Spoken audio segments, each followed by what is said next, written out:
তো আমাদের এই কোর্সটা হচ্ছে CE 271, যেটা নিয়ে আমি লাস্ট ক্লাসে তোমাদের একটা কোর্স ওভারভিউ দিয়ে দিয়েছি। তো আমাদের কোর্সটার নাম হচ্ছে মেকানিক্স অফ ফ্লুইড, ঠিক আছে? সো দ্যাট মিনস আমাদের প্রথমে জানতেই হবে যে আসলে ফ্লুইড মেকানিক্স জিনিসটা কি, ঠিক আছে? সো আমরা প্রথমেই আসলে ফ্লুইড মেকানিক্স জিনিসটা কি সেই জিনিসটা এখান থেকে একটু জেনে নেই। কি বলা হয়েছে ফ্লুইড মেকানিক্স এর সংজ্ঞাটা কি দেওয়া হয়েছে? Fluid mechanics may be defined as the branch of engineering science.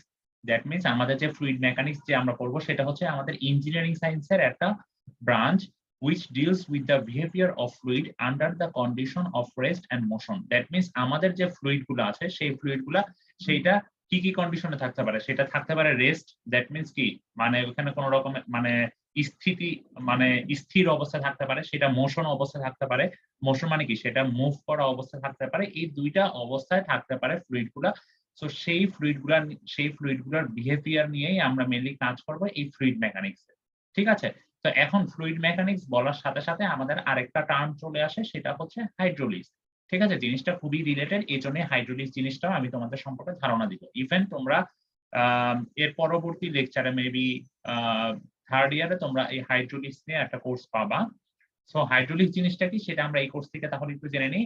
Hydraulics জিনিসটাও হচ্ছে আমাদের ইঞ্জিনিয়ারিং সায়েন্সেরই একটা ব্রাঞ্চ, ফ্লুইড মেকানিক্স এর মতো। ফ্লুইড মেকানিক্সও যেমন ইঞ্জিনিয়ারিং সায়েন্সের একটা ব্রাঞ্চ, হাইড্রোলিক্সটাও একটা ইঞ্জিনিয়ারিং সায়েন্সের একটা ব্রাঞ্চ, যেটা হচ্ছে mainly deals with water. That means আমাদের ওয়াটার নিয়ে কাজ করতেছে। ওয়াটারটা কিরকম কন্ডিশনে থাকতেছে সেটা হচ্ছে রেস্ট আর হচ্ছে ইন মোশন, ঠিক আছে? তাহলে আমরা যদি একটু ভালোভাবে খেয়াল করি, এখানে হাইড্রোলিক্সে আরেকটা সংজ্ঞা দেওয়া আছে। এখানে বলা হচ্ছে যে it is the branch of engineering science which is based on experimental observation of water flow, ঠিক আছে? তো এটা আসলে কিছুই না। তো আমরা যদি হাইড্রোলিক্স আর ফ্লুইড মেকানিক্স এই দুইটার একটু ভালোভাবে যদি খেয়াল করি, দুইটার মধ্যে আসলে ডিফারেন্স কি? ফ্লুইড মেকানিক্স এ মেইনলি হচ্ছে যে কোনো রকমের ফ্লুইড নিয়ে কাজ করবে, ঠিক আছে? দুটোটাই ইঞ্জিনিয়ারিং সায়েন্সেরই একটা ব্রাঞ্চ, কিন্তু দুইটার মধ্যে পার্থক্য কোথায়? ফ্লুইড মেকানিক্স হচ্ছে তোমার যে কোনো রকমের ফ্লুইড নিয়ে ওরা কাজ করবে, ঠিক আছে? সেটা রেস্ট হইতে পারে, মোশনও হইতে পারে, যে কোনো রকমের ফ্লুইড বিহেভিয়ার নিয়ে কাজ করবে। বাট হাইড্রোলিক্সটা হচ্ছে শুধুমাত্র ওয়াটার নিয়ে কাজ করবে। হাইড্রো মিনস ওয়াটার, ঠিক আছে? সো হাইড্রোলিক্স এই ওয়ার্ডটা আবার আসছে হচ্ছে একটা গ্রিক ওয়ার্ড থেকে, যেটা গ্রিক ওয়ার্ডটা হচ্ছে হুডোর। এতটুকু কি সবাই বুঝতে পারছো হাইড্রোলিক্স আর ফ্লুইড মেকানিক্স জিনিসটা কি? স্যার হাইড্রোলিক মেকানিক্স হচ্ছে জাস্ট হচ্ছে স্যার পানি নিয়ে কাজ করবে, হ্যাঁ আর ফ্লুইডটা হচ্ছে যে কোনো ধরনের, যেমন স্যার তেল নিয়েও কাজ করতে পারে এরকম। হ্যাঁ সেটাই, যে কোনো রকমের ফ্লুইড, ঠিক আছে? জি স্যার, জি স্যার। আচ্ছা, এটাই হচ্ছে তাদের মধ্যে ডিফারেন্স। তো এখন আমরা চলে আসতেছি যে ফ্লুইড মেকানিক্স। এখন এই ফ্লুইড মেকানিক্সটাকে আমরা আসলে তিনটা পার্টে ভাগ করতে পারি। তিনটা পার্ট কি কি? একটা হচ্ছে স্ট্যাটিক্স, কাইনেমেটিক্স আর হচ্ছে ডাইনামিক্স। এই স্ট্যাটিক্স আর কাইনেমেটিক্স এই দুইটা পার্ট মিলে আমি পড়াবো, ঠিক আছে তোমাদের? তো এখন স্ট্যাটিক্স ওয়ার্ডটা শুনেই বুঝতে পারতেছি আমরা স্ট্যাটিক্স মানে কি। স্থির মানে হচ্ছে স্টেট।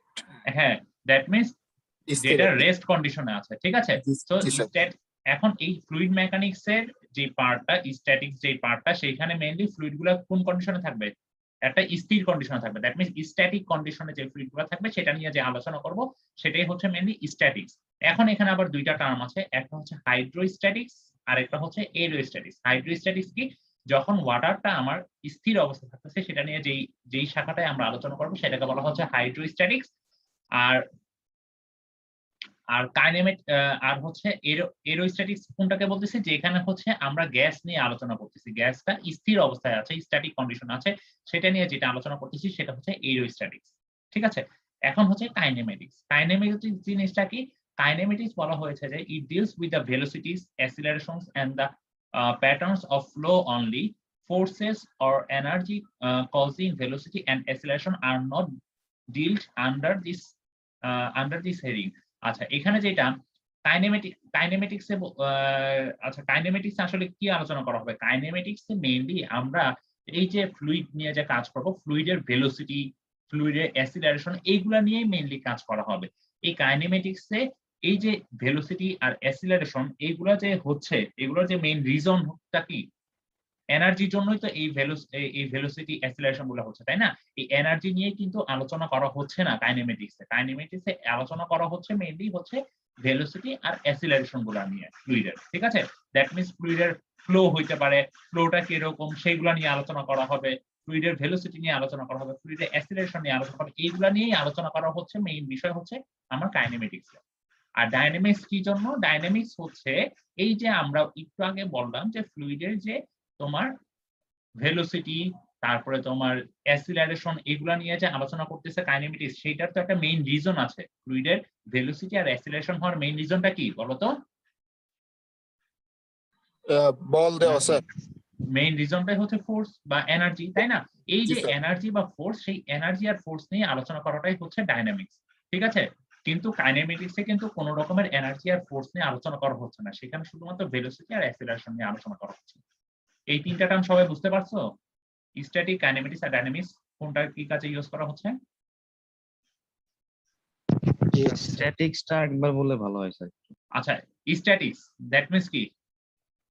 স্ট্যাট কন্ডিশন আছে, দ্যাট মিন্স কি? স্ট্যাটিক কন্ডিশন আছে, দ্যাট মিন্স কি? রেস্ট কন্ডিশনে আছে, মানে স্থির অবস্থায় আছে। এখন ওয়াটারটা যদি স্থির অবস্থায় থাকে সেটা নিয়ে যে ব্রাঞ্চে আলোচনা করা হবে সেটাকে বলা হয় হাইড্রোস্ট্যাটিক। আর যদি গ্যাসটা স্থির অবস্থায় থাকে সেটা নিয়ে আলোচনা করা হবে যে শাখায়, সেটাকে আমরা বলবো এরোস্ট্যাটিক। বুঝতে পারছো স্ট্যাটিক জিনিসটা কি? জি স্যার, জি স্যার। আচ্ছা, এখন হচ্ছে যে আমরা আমাদের এই চ্যাপ্টারটার নামই হচ্ছে introduction and properties of fluid. আমরা ফ্লুইডের বিভিন্ন প্রপার্টিজ নিয়ে আলোচনা করব। ঠিক আছে? তো আমরা প্রথমেই কিছু কিছু টার্ম জেনে নিয়েছি, এখন আরো কিছু জিনিস জানবো। যে properties of fluids general aspect, আমরা যদি ইন জেনারেল যদি কি কি প্রপার্টিজ দেখি, সেটা হচ্ছে যে আমরা যে মলিকুলার যে মলিকুল গুলার যে স্পেসিং আছে, আমরা তো জানি যে তোমার কি বলো, ফ্লুইডটা যদি সলিড স্টেটেও হইতে পারে, লিকুইড স্টেটেও হইতে পারে, আবার কি স্টেটে হইতে পারে, গ্যাসিয়াস স্টেটেও হইতে পারে। ঠিক আছে? সো তিনটার মধ্যে কিন্তু আমরা কিন্তু জানি এগুলোর মধ্যে ছোট ছোট মলিকুল আছে। ঠিক আছে? সেই মলিকুল গুলার ইন্টার মলিকুলার স্পেসিং এর উপর ডিপেন্ড করে এখানে ইন জেনারেলি তিনটা ভাগে ভাগ করা হয়। এখানে মেইনলি দুইটা দেখানো হয়েছে, একটা হচ্ছে সলিড স্টেট আর একটা হচ্ছে ফ্লুইড স্টেট। এই ফ্লুইড স্টেটটাকে আবার দুই ভাগে ভাগ করা হয়েছে, একটা হচ্ছে লিকুইড স্টেট আর একটা হচ্ছে gaseous state. That means gaseous স্টেটটাও কিন্তু আমাদের ফ্লুইড স্টেটের মধ্যে পড়তেছে। এখন হ্যাঁ বলো। স্যার সলিড স্টেটটা কি আবার স্যার? মানে এটা ফ্লুইডের হ্যাঁ মধ্যে সলিড স্টেটটা কি স্যার? হ্যাঁ, আমি সবকিছুই তোমাদেরকে ডিসক্রাইব করবো। ঠিক আচ্ছা আছে? স্যার। আমাকে শেষ করতে দাও, আমি তোমাদেরকে টাইম দিব কোশ্চেন করার জন্য।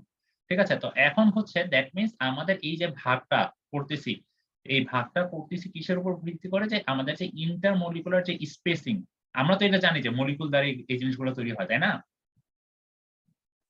এগুলো জি নিয়ে তো স্যার। কিছু বলার জি নাই। স্যার। আচ্ছা, এই মলিকুলার স্পেসিং এর উপর ভিত্তি করে মেইনলি এই বিভাজনটা করা হয়েছে। এখন আমরা সলিড স্টেট, লিকুইড স্টেট আর গ্যাসিয়াস স্টেট এগুলো নিয়ে আরো বিস্তর জানতেছি। আচ্ছা, সলিড স্টেটে কি বলা হয়েছে? In solid state molecules are very closely spaced, whereas in liquid the spacing between the different molecules is relatively large. আচ্ছা, জিনিসটা কি? যে মলিকুল গুলার স্পেসিং নিয়ে এখানে ভাগ করা হয়েছে তিনটা ভাগে। দ্যাট মিন্স আমরা যদি সলিড স্টেটের কথা চিন্তা করি, সলিড স্টেটে দেখা যাবে যে কি আমাদের একটা মলিকুল থেকে আরেকটা মলিকুলের যে স্পেসিং, মানে কি দূরত্ব, ঠিক আছে? স্পেসিংটা দেখা যাবে যে খুব সামান্য। দ্যাট মিন্স স্পেসিং গুলো একদম নাই বললেই চলে, মানে একদম প্রায় কি বলবো, মানে খুব কাছাকাছি। এই জন্যই সেটা সলিড স্টেটে রয়েছে। এই স্পেসিংটা যখন কিছুটা বেড়ে যাবে তখন সেটা চলে যাবে লিকুইড স্টেটে। স্পেসিংটা যখন আরো বেশি বেড়ে যাবে তখন সেটা চলে যাবে গ্যাসিয়াস স্টেটে। সেই কথাটা এখানে বলা হয়েছে। ঠিক আছে? এখন এই যে দেখো, তাহলে বলা যায় কি স্পেসিং গুলোর সাথে সাথে আরেকটা জিনিসও এখানে চলে আসতেছে, সেটা হচ্ছে কোহেসিভ ফোর্স। যখন আমাদের সলিড স্টেটে থাকতেছে, যখন থাকতেছে তখন কি হচ্ছে যে সলিড স্টেটে যে ইন্টারমলিকুলার কোহেসিভ ফোর্স হচ্ছে লার্জ হচ্ছে। কারণটা কি? সলিড স্টেটে আমি কি বলেছি যে আমাদের স্পেসিংটা কম হচ্ছে, একটা মলিকুল থেকে আরেকটা মলিকুল খুব কাছাকাছি থাকতেছে। দ্যাট মিন্স কাছাকাছি থাকতেছে, তার মানে কি কি রিজনে তারা কাছাকাছি থাকতেছে? দ্যাট মিন্স তাদের মধ্যে যে কি বলবো, অ্যাট্রাকশন বা ইন্টার মলিকুলার যে কোহেসিভ ফোর্সটা সেটা অনেক বেশি। সেইজন্যই তারা সলিড স্টেটে অনেক কাছাকাছি থাকতেছে। লিকুইড স্টেটে কি হচ্ছে? লিকুইড স্টেটে ইন্টার মলিকুলার স্পেসটা বেড়ে যাচ্ছে, তাই না? সলিড স্টেটের তুলনায়। তার মানে কি? তার মানে সেখানে কোহেসিভ ফোর্সটা কি কিছুটা কমে গিয়েছে, তাই না? আর জি স্যার। আর আর যখন গ্যাসিয়াস স্টেটে পৌঁছাচ্ছে তখন কি হচ্ছে? গ্যাসিয়াস স্টেটে দেখা যাচ্ছে যে ইন্টারমলিকুলার স্পেসটা অনেক বেশি। দ্যাট মিন্স আমার সেইখানে যে কোহেসিভ মানে ইন্টারমলিকুলার কোহেসিভ ফোর্সটা সেইটা একদম নগণ্য। ঠিক আছে? সেজন্যই দেখা যাচ্ছে যে আমার গ্যাস স্টেটে ইন্টারমলিকুলার স্পেসটা অনেক বেশি। ঠিক আছে? কোহেসিভ ফোর্স খুব সামান্য থাকার জন্যই। ঠিক আছে? তো এখন এখানে বলা হয়েছে যে এইজন্যই মেইনলি হচ্ছে দেখা যাচ্ছে যে সলিড স্টেটের জন্য আমাদের সলিড স্টেটটা কি হচ্ছে যে কমপ্যাক্ট বা রিজিড ফর্মে আছে। ঠিক আছে? আর লিকুইড স্টেটে দেখা যাচ্ছে কি molecules can move freely within the liquid mass. That means আমরা যদি লিকুইড স্টেটের কথা চিন্তা করি তাহলে দেখা যাবে যে কি মলিকুলগুলো একটা নির্দিষ্ট এরিয়া সারাউন্ডেড এরিয়ার মধ্যে তারা ফ্রিলি মুভ করতে পারতেছে। ঠিক আছে? কিন্তু সবথেকে বেশি ফ্রিডম পাবে কোন স্টেটে? সবথেকে বেশি ফ্রিডম পাচ্ছে হচ্ছে গ্যাসিয়াস স্টেটে। কারণ কি তাদের মধ্যে স্পেসিং সবথেকে বেশি। তার মানে তার মধ্যে কি কোহেসিভ ফোর্সটা কম থাকতেছে। দ্যাট মিন্স কি তাদের মধ্যে অ্যাট্রাকশন কম, তার মানে তারা যে যার মতো যত মানে সবথেকে গ্রেটার ফ্রিডমে তারা মুভ করতে পারতেছে মলিকুলগুলা। সবাই ক্লিয়ার? জি স্যার। আচ্ছা, এখন আসতেছি যে আমরা হচ্ছে বিভিন্ন ফোর্স নিয়ে এখানে কাজ করব। যে এখন দেখা যাচ্ছে যে solid state can resist tensile, compressive and shear stresses up to a certain limit, whereas fluid has no tensile strength or very little of it. আচ্ছা, জিনিসটা হচ্ছে কি সলিড স্টেটে দেখো সলিড স্টেট কেন এই যে টেনসাইল কম্প্রেসিভ শিয়ার স্ট্রেস গুলো এগুলো মানে সার্টেন লিমিট পর্যন্ত রেসিস্ট করতে পারতেছে। কারণ হচ্ছে কি দেখো সলিড স্টেটটা কি একটা রিজিড কন্ডিশন আছে। কারণ হচ্ছে সলিড স্টেটের মধ্যে কোহেসিভ ফোর্সটা বেশি ইন্টারমলিকুলার, সো সেই জন্য রিজিড স্টেটে আছে। এই জন্য রিজিড স্টেটে যখন থাকতেছে তখন তার মধ্যে যদি আমরা টেনশন দিই বা কম্প্রেশন দিই বা শিয়ার স্ট্রেস দিই তখন দেখা যাবে সেটা একটা সার্টেন লিমিট পর্যন্ত সেটা সাস্টেইন করতে পারতেছে। এরপরে সেই জিনিসটা ফেল হতে পারে। ঠিক আছে? এটাই তো সলিডের সংজ্ঞা জানি আমরা, তাই না? স্যার হ্যাঁ বলো। রিজিড স্টেটটা একটু যদি বলতেন স্যার, মানে এটা কি মানে রিজিড একটা মানে কি? রিজিড মানে কি বলো? কঠিন। কঠিন? আচ্ছা আচ্ছা, বুঝতে পারছি ঠিক পারছি। আছে? তো জি স্যার, তার মানে কি এই জিনিসগুলো কি তারা একটা সার্টেন লিমিট পর্যন্ত নিতে পারবে, অ্যাবজর্ব করতে পারবে টেনসাইল, কম্প্রেসিভ, শিয়ার স্ট্রেস, তাই তো? বুঝাই যাচ্ছে, খুব ইজিলি বুঝা যাচ্ছে। জি নাকি এটা স্যার। নিয়ে কোনো সমস্যা আছে? না স্যার। আচ্ছা, কিন্তু ফ্লুইডের ক্ষেত্রে যখন দেখা যায় কি ফ্লুইডের ক্ষেত্রে দেখা যায় যে কোনো রকমের টেনসাইল স্ট্রেংথ থাকে না। কারণ কি টেনসাইল স্ট্রেংথ থাকলেও সেটা খুবই সামান্য। কারণ হচ্ছে যে এটার হচ্ছে যে ইন্টারমলিকুলার স্পেসটা কি সলিড স্টেটের তুলনায় কিছুটা বেশি থাকে। আর সেটার মধ্যে কোহেসিভ ফোর্সটা কম থাকে, ইন্টারমলিকুলার কোহেসিভ ফোর্সটা। সেই জন্য দেখা যাচ্ছে যে ফ্লুইড স্টেটের মধ্যে টেনসাইল স্ট্রেংথটা খুব কম থাকে। সো টেনসাইল স্ট্রেংথ যখন কম থাকতেছে তখন ফ্লুইডটা কি কম্প্রেসিভ ফোর্স কি খুব সামান্যই রেসিস্ট করতে পারবে, তাই না? জি sir. That means compressive force resist করতে পারবে তখনই যখন মনে করো আমরা ফ্লুইডটাকে একটা কন্টেনারে রাখলাম, কন্টেনারে রেখে দেন তারপর যদি কম্প্রেস করি দেখা যাবে যে তখন সেই ক্ষেত্রেই দেখা যাচ্ছে যে সে হচ্ছে তোমার কম্প্রেসিভ ফোর্সটাকে রেসিস্ট করতে পারতেছে। ঠিক আছে? আর এখানে বলা হয়েছে when a fluid is subjected to a shearing force it deforms continuously. এখন আমরা যখন ফ্লুইডটাকে যদি শিয়ার ফোর্স দেই তখন দেখা যাচ্ছে এটা কন্টিনিউয়াসলি ডিফর্ম হচ্ছে as long as the force is applied. The amount of shear stress in a fluid depends on the magnitude of the rate of deformation of the fluid element. আচ্ছা, এখন দেখো shear stress, এখন আমার কথা হচ্ছে যে এখানে শিয়ার স্ট্রেসের টার্মগুলো কিভাবে কি আসলো, মানে শিয়ার ফোর্স মানে টার্মটা কিভাবে আসলো? জিনিসটা হচ্ছে এরকম, মনে করো আমরা সে ফর সাপোজ আমাদের এটা একটা পাইপলাইনের মধ্যে দিয়ে আমাদের ফ্লুইড ফ্লো হচ্ছে। ঠিক আছে? ফ্লুইড ফ্লো হচ্ছে। তো এখন দেখা যাচ্ছে যে আমরা যদি এই প্রত্যেকটা মানে একটা ছোট ছোট লেয়ারে চিন্তা করি ফ্লুইড গুলাকে, একেকটা লেয়ারে চিন্তা করি দেখা যাবে যে লেয়ার গুলার একটা ফ্লুইডের লেয়ার আরেকটা ফ্লুইডের লেয়ারকে রেসিস্ট করতেছে। কিভাবে রেসিস্ট করতেছে জিনিসটা যদি আমরা আরেকটু ভালোভাবে খেয়াল করি দেখা যাবে যে এই লেয়ারটা যে ভেলোসিটি নিয়ে যাচ্ছে এর উপরের লেয়ারটাও তার তুলনায় কিছুটা বেশি ভেলোসিটি নিয়ে যাচ্ছে। সেই ক্ষেত্রে দেখা যাবে কি দুইটা লেয়ার একটা আরেকটাকে মানে কি জিনিসটা যদি আমরা ইন জেনারেল চিন্তা করি মনে করো একটা ইটের ব্লক আমরা একটা সারফেসের উপর দিয়ে নিয়ে যাচ্ছি। ঠিক আছে? ইটের ব্লকটাকে যখন সারফেসের উপর দিয়ে নিয়ে যাব তখন কি হবে? একটা ফ্রিকশন ফোর্স কাজ করবে না? এইখানেও জিনিসটা ঠিক সেরকম। এখানে হচ্ছে লিকুইড লেয়ারের মধ্যে জিনিসটা কাজ করবে। দ্যাট মিন্স একটা লিকুইড লেয়ার যখন মুভ করতে থাকবে ঠিক আছে ভেলোসিটি নিয়ে এর ঠিক অ্যাডজেসেন্ট যে লিকুইড লেয়ারটা থাকবে সেটার মধ্যে কি এক রকমের কি কাজ করবে? এক রকমের ফ্রিকশন কাজ করবে। তার মানে কি একটা আরেকটাকে রেসিস্ট করতেছে। ঠিক আছে? কারণ কি কেন রেসিস্ট করতেছে? কারণ কি তাদের মধ্যে সামান্য পরিমাণ হলেও কিন্তু একটা কোহেসিভ ফোর্স থাকে, তাই না? সেই কোহেসিভ ফোর্স এর জন্য কি একটা আরেকটা থেকে দূরে সরে যেতে চাবে না, কিন্তু যখন এটা মানে ফ্লো এর স্টেটে থাকবে তখন কি একটা আরেকটা থেকে দূরে সরে যেতেই হবে। তো সেই জন্য দেখা যাচ্ছে কি একটা লেয়ারের সাথে আরেকটা লেয়ারের মধ্যে এক রকমের রেসিস্ট্যান্স ক্রিয়েট হচ্ছে। সো রেসিস্ট্যান্স যখন ক্রিয়েট হচ্ছে তখন দেখা যাবে কি যে উপরের লেয়ারটা যদি ডিরেকশন হয় এই ডিরেকশনে, তখন নিচের লেয়ারটা কি হবে, কাউন্টার ডিরেকশন হয়ে যাবে রেসিস্ট হওয়ার জন্য, তাই না? কাউন্টার ডিরেকশন করে দিবে। সো সেই ক্ষেত্রে যখন এইরকম একটা কন্ডিশন তৈরি হচ্ছে, তাহলে আমরা এই কন্ডিশনের যে ফোর্সটা সেটাকে আমরা কি বলি বলতো? এই ফোর্সটাকে কি বলা হয় বলতো? তোমরা এগুলো পড়ে আসছো। এই ফোর্সটাকে বলা হয় মেইনলি শিয়ার ফোর্স। ঠিক আছে? সো সেটাই হচ্ছে আমাদের এই ফ্লুইড কন্ডিশনে ঘটতেছে। আর এই কন্ডিশনে যখন ঘটতেছে সেটাকে আমরা মেইনলি বলবো ভিসকোসিটি। আচ্ছা, এই জিনিসটা নিয়ে আমি এর পরবর্তীতে তোমাদের আরো বেশি বিস্তর আলোচনা করব। ঠিক আছে? কারো কি কোনো সমস্যা আছে এতটুকু পর্যন্ত? না স্যার। আচ্ছা, এখন আমরা আসলে আমাদের এই ফ্লুইড মেকানিক্স আমরা এখানে যা যা করব আমরা ধরে নিব হচ্ছে এই যে লিকুইড গুলা, আমরা তো একটু আগে পড়েছি যে লিকুইড গুলা আসলে কম্প্রেস করা খুবই টাফ। ঠিক আছে? তো আমরা এখানে ধরে নিব হচ্ছে লিকুইড গুলা ইনকম্প্রেসিবল।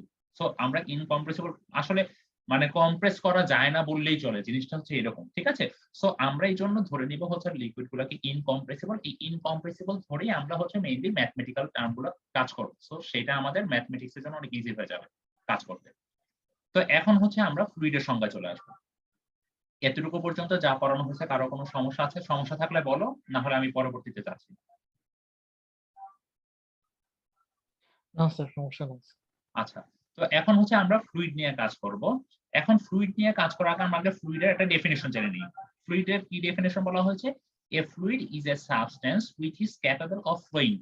ঠিক আছে? সো আমরা হচ্ছে কি বলা হচ্ছে, a fluid is a substance which deforms continuously when subjected to external shearing force। আসলে কি ফ্লুইডটা হচ্ছে এমন একটা জিনিস যেটা হচ্ছে কি ফ্লো করতে পারে। ঠিক আছে? সেটাই হচ্ছে ফ্লুইড। সো সেটা থেকে আমরা হচ্ছে ফ্লুইডের সংজ্ঞা জানলাম। এখন হচ্ছে ফ্লুইডের কতগুলো আমরা ক্যারেক্টারিস্টিক সম্পর্কে জানি। কি কি ক্যারেক্টারিস্টিক জানি? যে এটার কোনো নির্দিষ্ট কোনো শেপ নাই। এগুলো আমরা ছোটবেলায় অনেক আগে জেনে আসছি, তাই না? যখন যেই পাত্রেই রাখা হবে সেই পাত্রের মধ্যে একটা আকার ধারণ করবে। তো এগুলো তো আমরা জানি, তাই না? এগুলা নিয়ে আমি আর খুব বেশি আলোচনায় গেলাম না। এগুলা তোমরা একটু নিজেরা দেখে নিও। এখন আমরা চলে আসতেছি এখন ফ্লুইডের ক্লাসিফিকেশন। এখন ফ্লুইডটাকে কিভাবে ক্লাসিফাই করা হচ্ছে? একটা লিকুইড, গ্যাস, ভেপার। এটা তো আমরা জানি। আরেকটা ভাবে ক্লাসিফাই করা যায় সেটা হচ্ছে আইডিয়াল ফ্লুইড, আর এটা হচ্ছে রিয়েল ফ্লুইড। এখন আমরা এই ক্লাসিফিকেশন গুলো সম্পর্কে একটু জানব। এখন লিকুইড, প্রথমে লিকুইড যদি আমরা জানতে চাই, লিকুইড বলতে কি বলা হয়েছে? লিকুইড বলতে দ্যাট মিনস বোঝাই যাচ্ছে লিকুইড আমরা কি বুঝি? একটা নির্দিষ্ট ভলিউম থাকবে, তাই না? একটা নির্দিষ্ট ভলিউমে সেটা করতে পারবে। দ্যাট মিনস কি একটা কন্টেইনারের মধ্যে থাকতে পারবে। ঠিক আছে? আর এই যে এই ভলিউমটা লিকুইডের, এই ভলিউমটা খুব সামান্যই দেখা যাবে যে ভ্যারিয়েশন হবে। কিসের পার্সপেক্টিভে? টেম্পারেচার আর প্রেসার। ঠিক আছে? এটা তো তোমরা বুঝতেই পারতেছো। লিকুইডটাতে যদি আমরা টেম্পারেচার আর প্রেসারের কিছু চেঞ্জ আনি, সেই ক্ষেত্রে দেখা যাচ্ছে যে তার মধ্যে লিকুইডের ভ্যারিয়েশন হচ্ছে। এখানে আরেকটা সবথেকে ইম্পর্টেন্ট জিনিস যেটা এখানে বলা হয়েছে যে liquid have bulk elastic modulus when under compression and will store up energy in the same manner as a solid। আচ্ছা, এখন লিকুইডের মধ্যে লিকুইডের একটা মানে লিকুইডের মধ্যে একটা জিনিস থাকে, সেটা হচ্ছে যে বাল্ক ইলাস্টিক মডুলাস। এখন এই বাল্ক ইলাস্টিক মডুলাসটা কখন আসতেছে? যখন হচ্ছে যে আমরা লিকুইডটাকে কম্প্রেশন করতেছি। ঠিক আছে? কম্প্রেশন দিচ্ছি। তখন কম্প্রেশন দেওয়া মানে কি? লিকুইডটা কি কিছু এনার্জি গেইন করতেছে, তাই না? এনার্জি গেইন করতেছে, তাই তো? সো এনার্জি যখন গেইন করতেছে তখন কি হচ্ছে? মলিকুল গুলা কি হচ্ছে? কাছাকাছি আসতে আসতে তখন কি জিনিসটা অনেকটা সলিডের মতো করে আচরণ করবে, তাই না? এনার্জি গেইন করার ফলে। সো সেই জিনিসটা এখানে বলা হয়েছে। এরপরে বলা হয়েছে as the contraction of volume of liquid under compression is extremely small, it is usually ignored and the liquid is assumed to be incompressible। এই কথাটা আমি একটু আগে বলে এসেছি। সো আমরা হচ্ছে এই যে আমরা যে কন্ট্রাকশন করাবো লিকুইডটাকে কম্প্রেস করে, দেখা যাচ্ছে যে এই যে কম্প্রেস করে এটাকে কন্ট্রাকশন করানোর যে মানে ভলিউমের যে কন্ট্রাকশন, এটা আসলে মানে খুবই নগণ্য। সো এই জন্যই আমরা এই জিনিসটাকে ইগনোর করব। এই জন্য আমরা ধরে নিব লিকুইডটা হচ্ছে একটা ইনকম্প্রেসিবল। ঠিক আছে? এখন বলা হয়, একটু আগে আমরা আলোচনা করে এসেছি লিকুইডটা কি করতে পারে, লিকুইডটা খুব সামান্যই টেনশনটাকে কি করতে পারে, রেসিস্ট করতে পারে, তাই না? কারণ স্যার কি? একটা বিষয় ছিল স্যার। হ্যাঁ বলো। স্যার এটা কি ইনকম্প্রেসিবল ধরে নিলাম কেন? মানে স্যার মানে reason টা? ইনকম্প্রেসিবল ধরে নেওয়া হচ্ছে মেইনলি কারণ হচ্ছে যখন আমরা লিকুইডটাকে যখন কম্প্রেস করতেছি তখন এর মধ্যে যে ভলিউমের যে কন্ট্রাকশন হচ্ছে সেটা দেখা যাচ্ছে যে খুবই সামান্য, খুবই নগণ্য হচ্ছে। এই জন্য আমরা এই ফ্লুইড মেকানিক্সে আমরা ধরে নিব হচ্ছে লিকুইড মানে ফ্লুইড গুলো হচ্ছে ইনকম্প্রেসিবল। ঠিক আছে? মানে হয় কিন্তু খুবই সামান্য। তুমি যদি ওই সামান্যটার জন্য যদি ধরে ধরে ম্যাথ গুলো করো বা ফর্মুলা গুলো জেনারেট করো তখন দেখা যাচ্ছে অনেক টাফ হয়ে যাচ্ছে ক্যালকুলেশন। এজন্যই আমরা ধরে নিচ্ছি আমাদের সুবিধার জন্য ইনকম্প্রেসিবল। স্যার নরমালি স্যার ফ্লুইডের মানে ভলিউমটা বেশি থাকে না, মানে সলিডের চেয়ে তো অনেক বেশি থাকে একটা বরফের টুকরার হ্যাঁ, পানি। সেই ক্ষেত্রে তুমি যখন কম্প্রেস করবা তখন দেখা যাচ্ছে যে তোমার ভলিউমের যে কন্ট্রাকশনটা হবে সেটা খুবই কম হবে। সেইজন্যই আমরা ইনকম্প্রেসিবল ধরতেছি। স্যার কন্ট্রাকশন মানে কি স্যার একটু বললে? কম্প্রেস, আচ্ছা কম্প্রেস করা মানে কিভাবে বুঝাবো? এটা বাংলা আসলে কি বুঝবো? Contract- স্যার contract- সংকুচিত। হ্যাঁ, জিনিসটা সেটাই। ও জি স্যার, বুঝতে পারছো? পারছি। জি স্যার। আচ্ছা। তো এখন এরপরে বলা হচ্ছে কি আমরা একটু আগে একটা জিনিস জেনে আসছি যে লিকুইডে কি হচ্ছে? লিকুইডটা কি স্লাইটলি তোমার হচ্ছে টেনশন কি করতে পারে? রেসিস্ট করতে পারে। কারণটা স্যার কি? টেনশন নাকি কম্প্রেশন? আচ্ছা কম্প্রেশন এক জিনিস, টেনশন এক জিনিস। ঠিক আছে? মনে করো এটা একটা ব্লক, এটাকে কম্প্রেশন দ্যাট মিন্স এটা হচ্ছে কম্প্রেশন, মানে স্যার কম্প্রেস ভিতরের করা। দিকে যাবে যেটা সেটা হচ্ছে কম্প্রেশন, আর বাইরের হ্যাঁ, দিকে যেটা যাবে সেটা হচ্ছে এটা হচ্ছে টেনশন। টেনশন। ঠিক আছে? ঠিক আছে? জি। এখন হচ্ছে এটা হচ্ছে কম্প্রেশন আর এটা হচ্ছে টেনশন। দেখা যাচ্ছে যে লিকুইডের জন্য আমার খুব কমই হচ্ছে এটা হচ্ছে টেনশন রেসিস্ট করতে পারে। কারণ হচ্ছে কি? কারণ হচ্ছে লিকুইডের মধ্যে যে মলিকুলার যে অ্যাট্রাকশন, ঠিক আছে? মলিকুলার অ্যাট্রাকশনের জন্য বা এদের মধ্যে যে মলিকুলার যে ইন্টারমলিকুলার যে অ্যাট্রাকশন সেটার জন্য কোহেসিভ ফোর্সের জন্য দেখা যাবে যে কি সেটা শিয়ার ফোর্স রেসিস্ট করতে পারতেছে টু অ্যাডজেসেন্ট লেয়ারের জন্য। তো সেই জন্যই সেটার মধ্যে টেনশনটা খুব কম হয়। আর এই ফিনোমিননটা আছে এটা নিয়ে আমরা আরো পরবর্তীতে এই যে এখানে যে শিয়ার রেসিস্ট্যান্স এই জিনিসগুলো নিয়ে আমরা এর পরবর্তীতে ভিসকোসিটিতে যখন যাব তখন আরো বিশদভাবে আলোচনা করব। ঠিক আছে? একটা ডায়াগ্রাম দিয়ে। সো এটা নিয়ে আমি খুব বেশি আর এখন গেলাম না।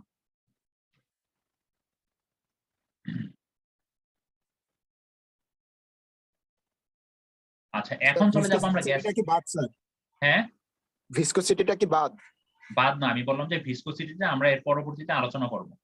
ও ঠিক আছে? আচ্ছা। ভিসকোসিটিটা নিয়ে আসলে খুবই ইম্পর্টেন্ট, না হলে তোমরা পরবর্তীতে অনেক লেকচারে বুঝবে না। এটা আমরা পরে দেখতেছি, এটা আমরা আরো বিশদভাবে আলোচনা করব। সহজ কথায় ভিসকোসিটি তোমরা এখন যদি একটু জানতে চাও তাহলে একটু জেনে রাখো। মনে করো কি আমরা যদি একটা মনে করো এটা আমাদের একটা ইটের ব্লক, এখন মনে করো এটা আমাদের একটা সারফেস, ধরো তোমাদের টেবিল বা তোমাদের ফ্লোর। সো এই ইটের ব্লকটাকে যদি আমি টেনে নিয়ে যাই এই সারফেসের উপর দিয়ে, তখন কি প্রত্যেকটা মোমেন্টে কি এদিকে কি একটা ফ্রিকশন ফোর্স কাজ করতেছে না? প্রত্যেকটা মোমেন্টে এদিকে একটা ফ্রিকশন ফোর্স কাজ করবে না জি স্যার। সারফেসটা? সো এই জিনিসটাই যখন এই ফিনোমিননটাই যখন দুইটা লিকুইড লেয়ারের মানে দুইটা ফ্লুইডের দুইটা লেয়ারের অ্যাডজেসেন্ট লেয়ারের মধ্যে ঘটবে, সেটাই হচ্ছে ভিসকোসিটি। বুঝতে পারছো সহজভাবে এখন? জি স্যার। এই জিনিসটা আমরা পরবর্তীতে আরো ভালোভাবে বুঝবো। ঠিক আছে?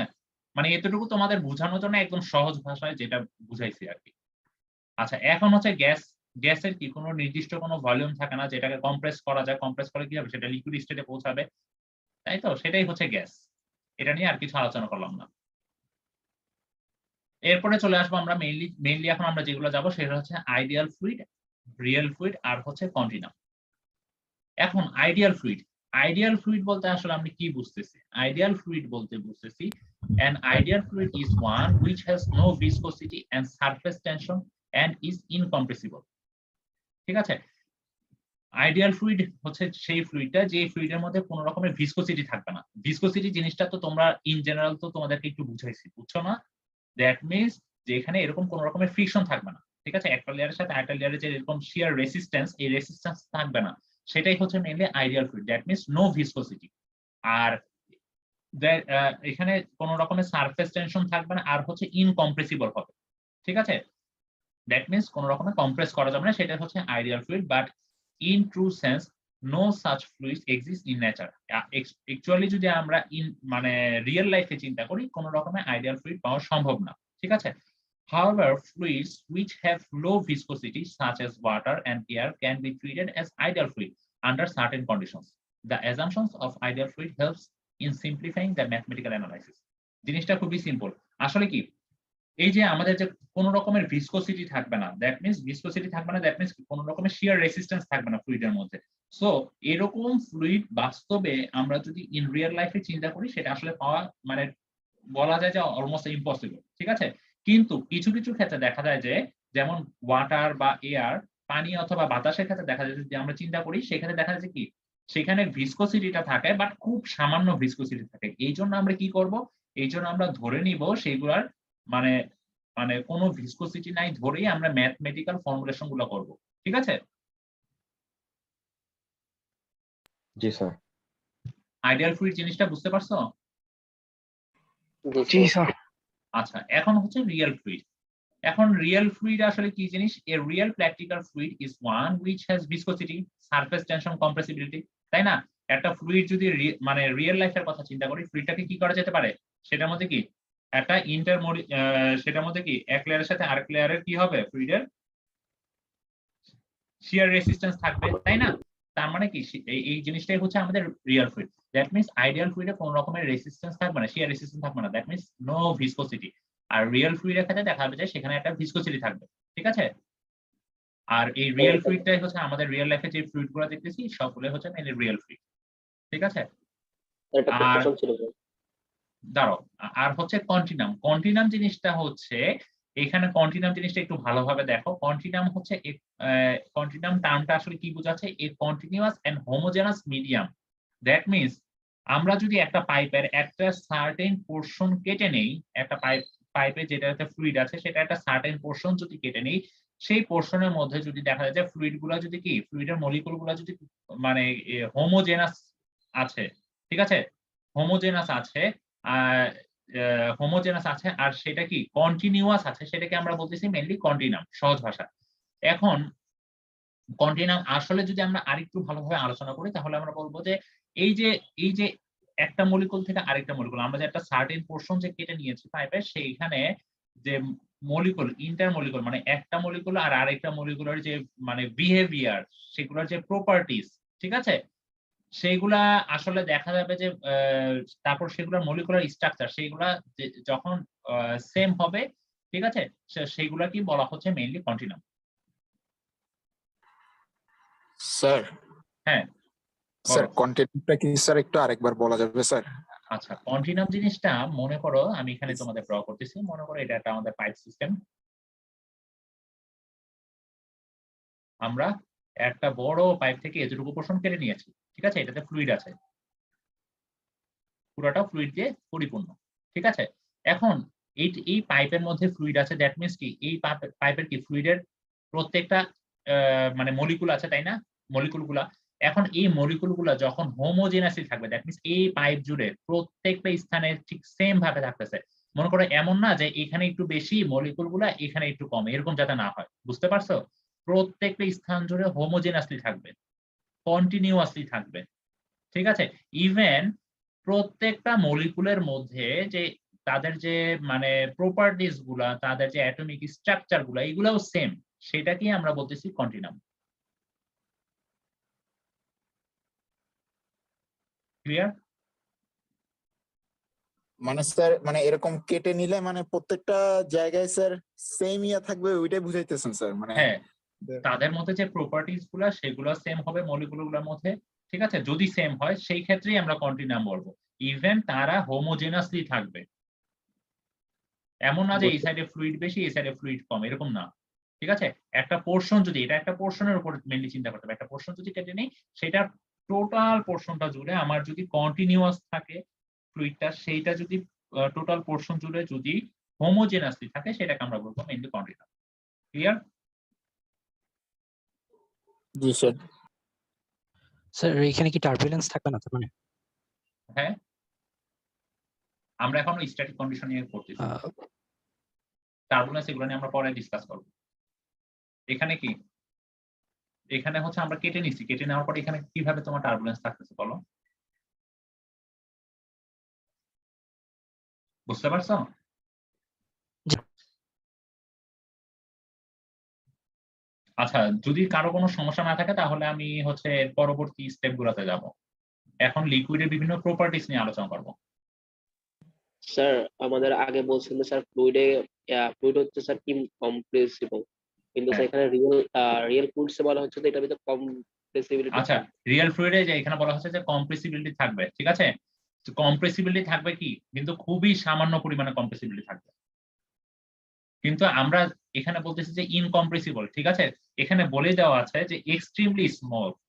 এই যে এখানে যে কম্প্রেস হবে সেটা হচ্ছে এক্সট্রিমলি স্মল, সেই জন্য আমরা ইগনোর করেই আমরা ধরে নিচ্ছি যে ইনকম্প্রেসিবল। কিন্তু অ্যাকচুয়ালি কি রিয়েল লাইফে কি রিয়েল ফ্লুইডে কি মানে ইনকম্প্রেসিবল হয় বলো? কম্প্রেসিবিলিটি থাকে, বাট সেটা কি খুবই সামান্য, ইগনোর করার মতো। বুঝতে পারছো? আচ্ছা, তো সবাই যদি ক্লিয়ার থাকে এখন, তাহলে আমি এর পরবর্তী স্টেপে চলে যাই। এখন হচ্ছে আমরা মেইনলি হচ্ছে ফ্লুইডের যে লিকুইড আর তার বিভিন্ন প্রপার্টিস নিয়ে আলোচনা করবো। এখানে বিভিন্ন প্রপার্টিস এর কথা বলা হয়েছে। The properties of water are of much importance because their subject of hydraulics is mainly concerned with it. আসলে এই প্রপার্টিস গুলা, ঠিক আছে, এই প্রপার্টিস গুলা খুবই ইম্পর্টেন্ট। কারণ কি, ভিসকোসিটি নিয়ে আমাদের ভিসকোসিটি যদি না জানি তাহলে আমরা যে হাইড্রোলিক্স নিয়ে কাজ করবো সেগুলো আমরা করতে পারবো না, ম্যাথমেটিক্যাল ডেরিভেশন গুলো করা পসিবল না, ঠিক আছে? তারপর হচ্ছে এনার্জি ইকুয়েশন, এগুলো সবকিছুর জন্য আসলে দরকার এই প্রপার্টিস গুলা। সো এই প্রপার্টিস গুলো খুবই ইম্পর্টেন্ট। সো এখন আমরা ওয়ান বাই ওয়ান এই প্রপার্টিস গুলো দেখার চেষ্টা করব। সো প্রথমে আমরা চলে আসতেছি যে প্রপার্টি, সেটা হচ্ছে ডেনসিটি। এখন ডেনসিটির মধ্যে আবার দুইটা জিনিস আছে, একটা হচ্ছে মাস ডেনসিটি আর একটা হচ্ছে ওয়েট ডেনসিটি। এখন মাস ডেনসিটি বলতে কি বুঝি? মাস ডেনসিটি হচ্ছে আমরা কি মাস ডেনসিটিকে অনেক সময় বলা হয় স্পেসিফিক মাস। তোমাদের পরীক্ষার জন্য এই টার্মগুলো মানে প্রত্যেকটা টার্মই মনে রাখবা, মাস ডেনসিটি অর স্পেসিফিক মাস। অনেক সময় তোমাদের স্পেসিফিক মাস দিয়েও পরীক্ষা দিতে পারে, ঠিক আছে? সো এটা আসলে কি বোঝাচ্ছে? মাস ডেনসিটি বলতে বোঝাচ্ছে যে mass per unit volume, per unit ভলিউমে কতটুকু মাস, ঠিক আছে?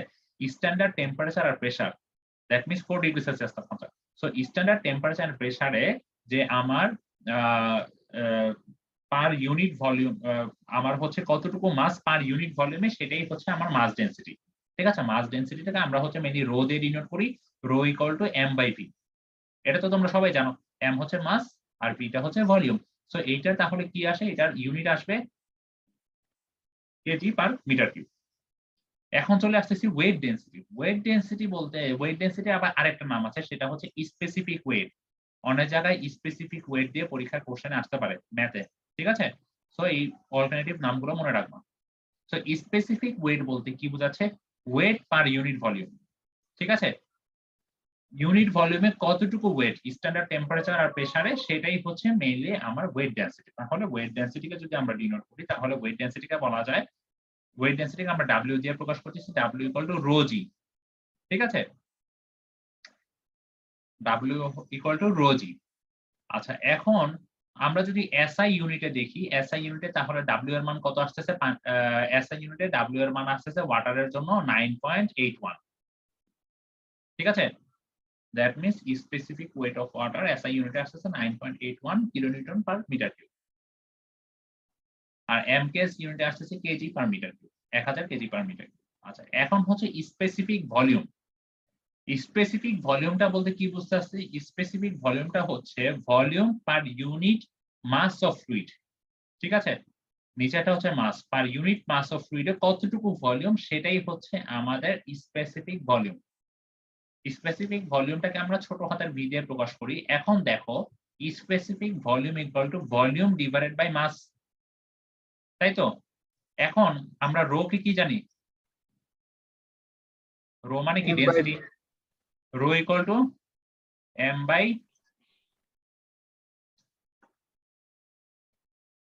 বাই ভি, তাই না? তাহলে আমরা যদি এই জিনিসটাকে উল্টা করে দেই তাহলে কি লেখা যায়? 1 বাই রো ইকুয়াল টু কি লেখা যায়? ভি বাই এম লেখা যায়। তার মানে দেখো, এই ভি বাই এমটা কি জিনিস আবার? ভি বাই এমটা হচ্ছে স্মল ভি হচ্ছে স্পেসিফিক ভলিউম, তার মানে small V equal to 1 by rho. বুঝতে পারছো? জি স্যার। জি স্যার। আচ্ছা, এখন হচ্ছে স্পেসিফিক গ্র্যাভিটির বাংলায় যেটাকে বলা হয় আপেক্ষিক গুরুত্ব। স্পেসিফিক গ্র্যাভিটির সংজ্ঞাটা তোমরা অনেক আগেও পড়ে আসছো। তো স্পেসিফিক গ্র্যাভিটি আসলে হচ্ছে একটা রেশিও, ঠিক আছে, specific weight of the liquid, যেটা হচ্ছে আমরা লিকুইডের একটা স্পেসিফিক ওয়েটের সাথে যে একটা স্ট্যান্ডার্ড ফ্লুইডের, দ্যাট মিনস স্ট্যান্ডার্ড ফ্লুইড বলতে আমরা হচ্ছে পিওর ওয়াটার বলতেছি, যেটা 4 ডিগ্রি সেলসিয়াস তাপমাত্রা, ঠিক আছে। তো সেইটার যে স্পেসিফিক ওয়েট, এই দুইটার যে রেশিও সেটাকে বলা হচ্ছে specific gravity. That means specific গ্র্যাভিটিটাকে যদি আমরা ডিনোট করি তাহলে weight of liquid divide by weight of water. Weight of water এখানে কি পিওর ওয়াটারটা তখন কত ডিগ্রি টেম্পারেচার থাকতেছে স্ট্যান্ডার্ড কন্ডিশনে, সেটা হচ্ছে 4 ডিগ্রি সেলসিয়াস তাপমাত্রা। সো এটার সাথে কম্পারিজন করে যে ওয়েট অফ লিকুইডটা পাচ্ছি সেটাই হচ্ছে মেইনলি কি একটা স্পেসিফিক গ্র্যাভিটি, ঠিক আছে। স্পেসিফিক গ্র্যাভিটিটাকে মেইনলি হচ্ছে আমরা এস দিয়ে রিপ্রেজেন্ট করব, ঠিক আছে। অনেক জায়গায় দেখবা যে এস জি দিয়ে প্রকাশ করে অনেক বইয়ে, এখানে এস দিয়ে প্রকাশ করতেছে। স্পেসিফিক গ্র্যাভিটি তো আমরা জানলাম, তার মানে কি আমরা হচ্ছে এখানে স্পেসিফিক গ্র্যাভিটি জিনিসটা বুঝলাম, স্পেসিফিক ভলিউম বুঝলাম, ওয়েট ডেনসিটি বুঝলাম, মাস ডেনসিটি বুঝলাম। এগুলোর মধ্যে কি কারো কোথাও কোনো সমস্যা আছে এই টার্মগুলোর মধ্যে?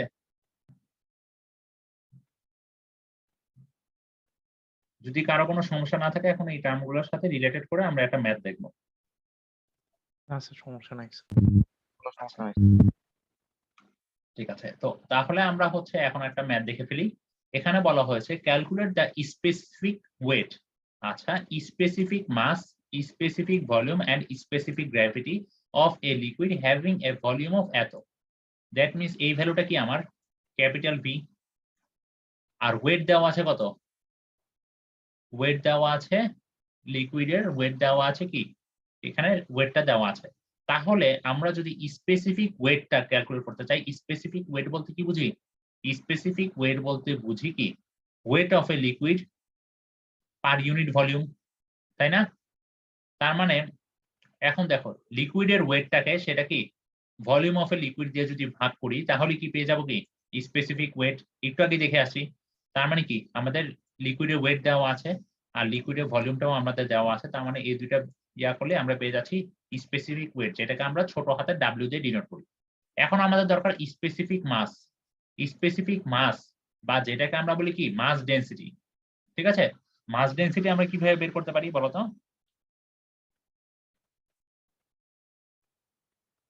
দেখো আমার ডাব্লিউটা জানা, এখান থেকে কি আমরা ডাব্লিউ পেয়ে গেছি, তাই না? একটু আগে আমরা একটা ফর্মুলা দেখেছি ডাব্লিউ ইকুয়াল টু রো জি, তাই না? সো আমরা জি এর ভ্যালুটা জানি, জি ইকুয়াল টু কি 9.81, তাই না? আর ডাব্লিউ এর মানটা কি এখান থেকে পেয়েছি। সো তাহলে কি আমাদের এই রো এর মানটা পেয়ে যাবো, যেটা কি আমাদের স্পেসিফিক মাস বা মাস ডেনসিটি, এই যে সেটাই এখানে পেয়ে গেছে। এরপরে চলে আসছে স্পেসিফিক স্যার ভলিউম। 1000 দ্বারা গুণ করলাম কি মানে কিলো নিউটন থেকে নিউটনে নেওয়ার জন্য? হ্যাঁ, মানে 1000 দ্বারা গুণ করলাম স্যার এই জায়গায়। আচ্ছা, মানে এখানে 1000 দিয়ে ডাব্লিউ কে গুণ করা হয়েছে মেইনলি, হ্যাঁ সেটার জন্য। কারণ কি জি এর এই ভ্যালুটা কি নিউটনে না 9.81, জি স্যার। জি স্যার। এই জন্যই উপরে উপরে উপরে আমরা সেম ইউনিট এনে তারপরে হচ্ছে ইউনিটটাকে কনভার্সন করা হয়েছে, বুঝছো? আচ্ছা, জি তো স্যার। তারপরে হচ্ছে স্পেসিফিক ভলিউম। স্পেসিফিক ভলিউমটাকে আমরা কি দিয়ে ডিনোট করেছিলাম, ছোট হাতের ভি, তাই না? এখন ছোট হাতের ভি কে আমরা কি লিখেছিলাম, ছোট হাতের V equal to 1 by rho. তাহলে আমরা রো এর ভ্যালুটা কিন্তু এখানে জানি, এই যে এখানে পেয়েছি, তাহলে কি 1 বাই রো করলেই আমরা স্পেসিফিক ভলিউমটা পেয়ে যাচ্ছি। সো এটা হচ্ছে আমাদের স্পেসিফিক ভলিউম। এরপরে চলে আসছে specific gravity S. Specific gravity S টাকে আমরা কি জানি, লিকুইডের যে ওয়েট সেটাকে আমরা কি দিয়ে, লিকুইডের ওয়েট আর ওয়াটারের যে ওয়েট সেই দুটার মধ্যে রেশিও, তাই তো? এখন দেখো আমাদের লিকুইডের ওয়েট কত পেয়েছি এটা, আর ওয়াটারের ওয়েট, ওয়াটারের ডাব্লিউ এর ভ্যালুটা কিন্তু আমরা এখানে আগে থেকে দেখে আসছি নোন ওয়াটারের জন্য 9.81 কিলোনিউটন পার মিটার কিউব, ঠিক আছে। তার মানে এই ওয়াটারের যে ডাব্লিউ এর ভ্যালুটা এখানে বসিয়ে দিয়েছি। সো এই দুইটার যে রেশিও সেটা হচ্ছে আমাদের কি স্পেসিফিক গ্র্যাভিটি এস। স্যার রোটাই কি লিকুইডের ওয়েট স্যার? কোনটা? এই যে রো বের করছেন যেটা এই যে রো, ফার্স্টে। জি স্যার। এই রোটা হচ্ছে মাস ডেনসিটি। স্যার এটা তো মাস ডেনসিটি স্যার, কিন্তু এই যে হ্যাঁ, স্যার লিকুইডের ওয়েটে ইউজ করতেছিলাম এই যে এখানে ও ডাব্লিউ এর মান, ওই যে, জি স্যার বুঝতে পারছি স্যার, বুঝতে পারছি। উপরেরটা স্যার, ওই যে স্পেসিফিক ওয়েটটা স্যার, এটাই ইউজ করছি তো তাই স্যার জিজ্ঞাসা করলাম স্যার। ও আচ্ছা, স্পেসিফিক ওয়েট এই ভ্যালুটা হচ্ছে তোমার লিকুইডের জন্য, এটা ওয়াটারের জন্য না, ঠিক আছে? এই যে এখানে বলে দেওয়া আছে কি লিকুইড, এই ভ্যালুগুলো হচ্ছে লিকুইডের, দ্যাট মিন্স আমি এই ভ্যালুগুলো বসিয়ে যখন ডাব্লিউটা ক্যালকুলেট করতেছি তখন কি লিকুইডের পাচ্ছি। আর ওয়াটারের জন্য আমাদের কি, ওয়াটারের জন্য আমাদের স্পেসিফিক ওয়েটটা তো জানি, আমরা একটু আগে দেখে আসি, এটা আমাদের নন ভ্যালু 9.81 ওয়াটারের জন্য, ঠিক আছে? 9.81 kilonewton per metre cube. So সেই ভ্যালুটা এখানে দিয়ে বসানো হয়েছে, সো আমাদের পেয়ে গেছে এই ভ্যালুটা। বুঝতে পারছো? জি স্যার। আচ্ছা, এখন হচ্ছে আমি তোমাদের যে কাজটা করব সেটা হচ্ছে ভিসকোসিটির একটা ছোট্ট একটু জাস্ট ওভারভিউ দিয়ে দেবো, ঠিক আছে? এর পরবর্তী ক্লাসে লেকচার আমরা এই ভিসকোসিটি নিয়ে আরো অনেক আলোচনা আছে, সেইগুলো মেনলি দেখবো, এখানে ম্যাথও থাকবে। সো ভিসকোসিটি একটা নরমাল ওভারভিউ একটা দেওয়ার চেষ্টা করি। তো ভিসকোসিটিতে দেখো আমরা হচ্ছে, এটা হচ্ছে ধরো আমরা হচ্ছে একটা সারফেসের উপর তোমার ফ্লুইড আছে। তো এখন এখানে দেখা যাবে যে এটা হচ্ছে আমাদের সলিড বাউন্ডারি, এর উপরে ফ্লুইডটা আছে, ফ্লুইডটা যখন ফ্লো হচ্ছে দেখা যাচ্ছে যে এই পোরশন, এই লেয়ারটার ভেলোসিটি হচ্ছে ইউ, এর উপরের লেয়ারটার ভেলোসিটি কিছুটা বেশি, ইউ প্লাস ডিইউ, খুব সামান্যই বেশি, ঠিক আছে? সো এখন হচ্ছে এটা, এই দুইটা কি, এই দুইটা হচ্ছে ফ্লুইডের দুইটা লেয়ার, ঠিক আছে? এটা হচ্ছে লোয়ার লেয়ার, এটা হচ্ছে আপার লেয়ার, এই যে এখানে দেওয়া আছে। এই দুইটা লেয়ারের মধ্যে খুব সামান্য ডিসটেন্স, যেটাকে আমরা ডিওয়াই দিয়ে ডিনোট করেছি, ঠিক আছে? এখন যখন দেখা যাবে যে এই দুইটা লেয়ারের ফ্লুইডের যখন মুভমেন্ট হবে, এটার যখন ভেলোসিটিটা থাকতেছে ইউ প্লাস ডিইউ নিয়ে যখন এই দিকে মুভ করতেছে, তখন দেখা যাবে কি এইটা এই ফ্লুইডটাকে রেসিস্ট করতেছে, দ্যাট মিন্স এইটা যখন এইদিকে যাচ্ছে তখন এটাকে রেসিস্ট করলে তখন কি হচ্ছে, জাস্ট লাইক এ ফ্রিকশনের মতো, ঠিক আছে? তার মানে কি যখন রেসিস্ট করবে তখন কি ডিরেকশনটা উল্টে যাবে, তাই না? এই যে ফিনোমিননটা, তখন এইটাকেই বলা হচ্ছে কি শিয়ার স্ট্রেস। সো এই যে শিয়ার স্ট্রেসটা জেনারেট হচ্ছে, সো সেইটার জন্য মেইনলি হচ্ছে এটাকে আমরা বলতেছি মেইনলি ভিসকোসিটি। তার মানে এই যে ভিসকোসিটিটা কি জন্য আসলে জেনারেট হচ্ছে, ভিসকোসিটিটা হচ্ছে মেইনলি যে আমাদের যে কোহেশন থাকতেছে ফ্লুইডের মধ্যে, এই যে এরকম কন্ডিশনটা কেন আসতেছে, কারণ কি ফ্লুইডের যে ফ্লুইডের মধ্যে কি ইন্টার যে মলিকুল গুলো আছে, একটা মলিকুল আরেকটা মলিকুলের মধ্যে কি ইন্টারমলিকুলার কোহেশন আছে, তাই না? বা একটা মলিকুলের সাথে আরেকটা মলিকুলের কি কিছুটা কি অ্যাট্রাকশন কাজ করতেছে, তাই না? এজন্য কি হচ্ছে, একটা মলিকুল যখন মুভ করতে যাচ্ছে তার ঠিক নিচের লেয়ার কি তাকে মুভে বাধা দিচ্ছে, রেসিস্ট করতেছে। সো সেইখান থেকে সেইটার জন্য মেনলি এই ভিসকোসিটির ধারণাটা আসছে। বুঝতে পারছো? জি স্যার। আর একটু আর বুঝান তো স্যার, মানে ওই যে এই জায়গাটায় স্যার মানে বাধা দিচ্ছে কি বলছেন স্যার, আমি বুঝিনি। আচ্ছা, এখানে বাধা দিচ্ছে কেন বলো তো? এই যে একটা লেয়ার, এই যে উপরের লেয়ারটা যখন এইভাবে যাচ্ছে তখন নিচের লেয়ারটা রেসিস্ট করতেছে, তার মানে কি রেসিস্ট করতে মানে কি ভিন্ন ডিরেকশন হয়ে যাচ্ছে। এখানে কেন রেসিস্ট করতেছে নিচের লেয়ারটা বলতে পারবা? শেয়ার ফোর্সের জন্য স্যার। না, এই কন্ডিশনটাকে বলতেছি শেয়ার ফোর্স, কিন্তু রেসিস্ট জি যে স্যার। হচ্ছে, রেসিস্ট হ্যাঁ। হওয়ার মেইন রিজন হচ্ছে কি আমরা জানি কি লিকুইডের মধ্যে কি ইন্টারমলিকুলার গুলোর মধ্যে কি স্পেসিং কি মানে সলিড স্টেটের তুলনায় কিছুটা একটু খুব বেশি কম। থাকে, তাই না? কিন্তু তাদের মধ্যে কি অ্যাট্রাকশনটা কিন্তু ঠিকই আছে। সো জি স্যার। একটা মলিকুলের সাথে আরেকটা মলিকুলের যখন অ্যাট্রাকশন আছে তখন মনে করো যে উপরের লেয়ারের যে মলিকুল আর নিচের লেয়ারের একটা মলিকুল, ধরো উপরের লেয়ারের একটা মলিকুল আর এটা নিচের লেয়ারের একটা মলিকুল, ঠিক আছে? এই দুইটার মধ্যে কিন্তু একটা টান কাজ করতেছে, অ্যাট্রাকশন কাজ করতেছে, তাই না? ইন্টারেকশন কাজ করতেছে। তো উপরের মলিকুলটা যখন এইদিকে চলে যাচ্ছে আর তখন কি হচ্ছে, এই মলিকুলটা কি করতেছে, এটাকে টেনে ধরে রাখার জন্য একটা চেষ্টা করবে, টেনে ধরে রাখার প্রত্যেকটা মোমেন্টে এইদিকে টেনে রাখার, তাই না? একটা পুল করার চেষ্টা করবে, তাই না? প্রত্যেকটা মোমেন্টে টেনে ধরে রাখার চেষ্টা করবে, সেই জন্য কি হচ্ছে এখানে একটা বিপরীতমুখী ফোর্স ক্রিয়েট হচ্ছে। সো সেইটার জন্যই কিন্তু মেইনলি এই শিয়ার ফোর্স, এই যে এই কন্ডিশনটা তৈরি হচ্ছে সেটাকে মেইনলি বলা হচ্ছে শিয়ার ফোর্স। আর এইটার জন্যই মেইনলি ভিসকোসিটি, এটাকে বলা হচ্ছে ভিসকোসিটি, ঠিক আছে? তাহলে বলা যায় কি ভিসকোসিটিটা কেন হচ্ছে, ভিসকোসিটিটা ফ্লুইডের মধ্যে হচ্ছে মেইনলি এই যে কোহেশন, কোহেশন বলতে কি বুঝি, যে একটা মলিকুলের সাথে আরেকটা মলিকুলের যে অ্যাট্রাকশন, এই যে অ্যাট্রাকশনের জন্যই তো সে ধরে রাখার চেষ্টা করবে, একটা মলিকুল আরেকটা মলিকুলকে কাছে রাখার চেষ্টা করবে, তাই না? যখন এটা উপরে দূরে চলে যেতে চাবে, তাই না? সো সেইটার জন্য মেইনলি এই ভিসকোসিটিটা তৈরি হচ্ছে। বুঝতে পারছো?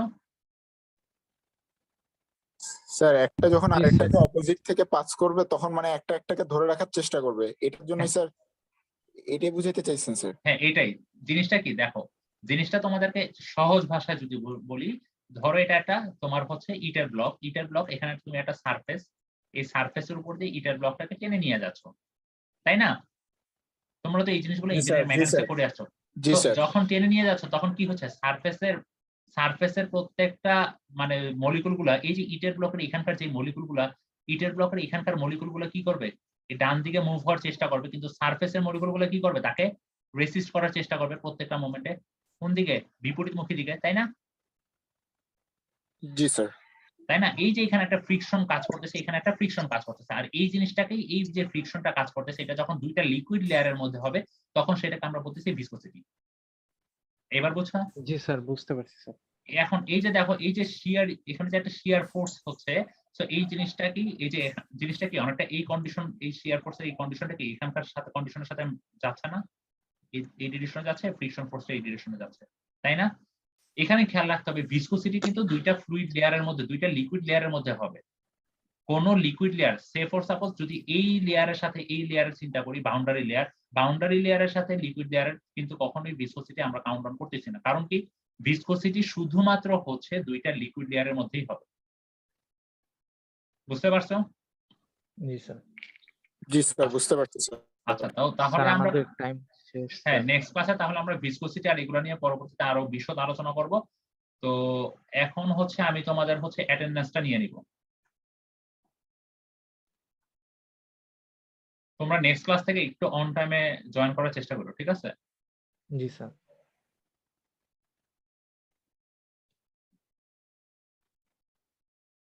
তোমাদের অ্যাটেন্ডেন্সটা হচ্ছে গুগল ফর্মে আমি নিয়ে নিব, তোমাদের ক্লাসরুমে হচ্ছে আমি লিংকটা দিয়ে দিচ্ছি।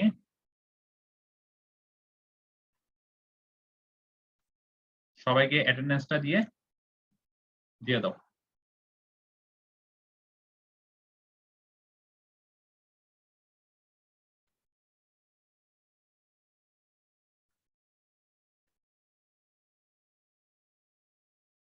তোমাদের এই ক্লাসে ৪৯ জন, তাই তো? 50 জন এখন আছে স্যার, 49 জন স্যার। ৪৯ জন, আচ্ছা। জি স্যার। স্যার পরে আরেকটা ক্লাস আছে তো স্যার, স্যার যারা প্রেজেন্ট দিতেছে তারা লিভ নিয়ে নিক স্যার। আচ্ছা, যারা যারা অ্যাটেন্ডেন্স দিয়ে দিয়েছো তারা লিভ করতে পারো। আসসালামু সব আলাইকুম স্যার। অ্যাটেন্ডেন্সটা দিয়ে লিভ করো। আসসালামু আলাইকুম স্যার।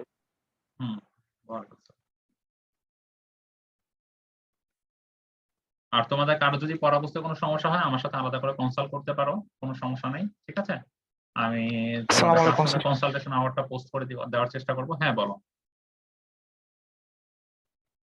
বা কারো যদি কোনো বিষয় নিয়ে যদি কোনো সমস্যা থাকে, কোনো একাডেমিক কোনো প্রবলেম বা যে কোনো রিলেটেড কোনো কিছু যদি আমার সাথে শেয়ার করা থাকে আমার সাথে শেয়ার করতে পারো। আমি তো আমার কনসালটেশন যে আওয়ারটা থাকবে এটা আমি তোমাদের সাথে শেয়ার করে দেবো গুগল ক্লাসরুমে।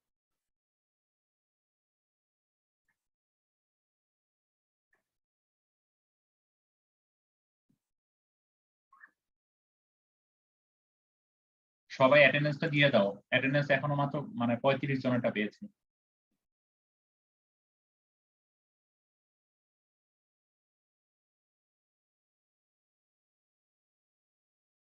স্যার, হ্যাঁ, বলো। একটু কি কাইন্ডলি চেক করা যাবে যে আমি 76 আমারটা হয়েছে কিনা স্যার? কি? তুমি অ্যাটেন্ডেন্স কি এভাবে দিয়েছো না? জি স্যার, দিয়েছি, মানে একটু কনফিউজ লাগতেছে স্যার। হ্যাঁ, আসছে। 76 সবারটা জি স্যার, এভাবে আলাদা আলাদা করে চেক করার কিছু নাই, তুমি অ্যাটেন্ডেন্স দিলে এখানে অটোমেটিক্যালি চলে আসবে। জি স্যার, জি স্যার, জি স্যার, থ্যাংক ইউ স্যার। আসসালামু আলাইকুম স্যার। হ্যাঁ, welcome। স্যার লিংকে ঢোকা যাচ্ছে? তুমি আবার চেষ্টা করো, তোমার হচ্ছে অফিসিয়াল আইডি দিয়ে ঢুকো। তোমার পার্সোনাল ইমেল দিয়ে যদি লগ ইন করা থাকে তাহলে কিন্তু হবে না, ঢুকতে পারবে না।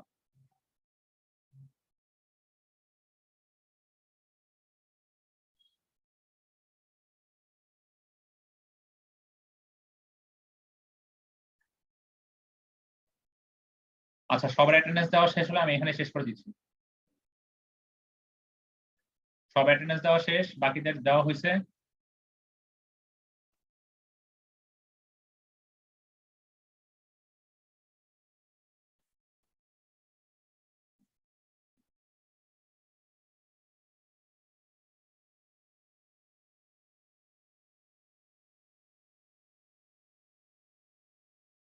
বাকিরা অ্যাটেন্ডেন্স দিয়ে তাড়াতাড়ি লিভ করো।